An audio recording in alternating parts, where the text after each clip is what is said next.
ஆற்றுல தண்ணி கம்மியாக தான் போகுது. எங்கே பார்த்தாலும் வெங்காய தாமரை தான். தண்ணியே இல்லை ஆற்றுல. ஃபுல்லாக வடிச்சிட்டோம். ஆறே சுத்தமாக காஞ்சி கிடக்குது. மீன் பிடிக்கலான்னு வந்தோம், ஆனால் மீனே இல்லை.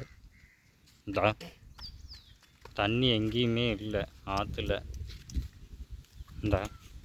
எல்லாம் வெறும் வெங்காய தாமரை தான் ஆற்றுல.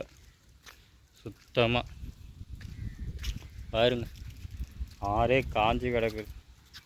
வெண்டியபாளையம் பேரேஜ் ஆறு எப்படி காஞ்சி கிடக்குது. தண்ணி கொஞ்ச நேரம் திருவி விட்றான், கொஞ்ச நேரம் திருவி விட்டு ஆஃப் பண்ணுறான். இதே அவனுக்கு பொழப்பா போச்சு. தண்ணியே இல்லை ஆற்றுல. பாறை கல் கில் எல்லாம் சுற்றி தெரியுது. தண்ணி மழை வந்து மறுபடியும் வெள்ளம் வந்தால் தான் ஆறு ஃபுல்லாக தண்ணி ஓடும். வெங்காய தாமரை பாருங்கள் எத்தனை அடிச்சுட்டு வந்துருக்குது தண்ணியில். எல்லாம் வெங்காய தாமரை தான். எல்லாம் சுற்றி குட்டை மாதிரி இருக்குது. இந்த குட்டையிலையும் மீன் இல்லை. மீன் பிடிக்கலான்னு வந்து மீனே இல்லை. சுத்தமாக தண்ணி இருந்தால் தானே மீன் இருக்கும். தண்ணி இல்லைன்னா எப்படி மீன் கிடைக்கும்? மீனே கிடைக்காது. சுத்தமாக தண்ணியே இல்லை. வழுக்குது தான்.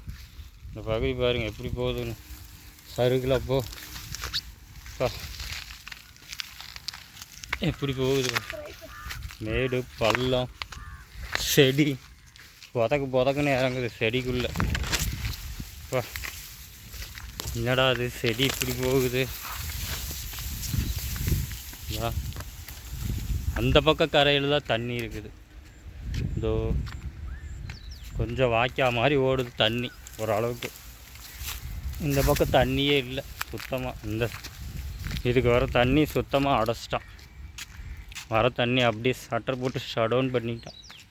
மீனே இல்லை ஆற்றுல.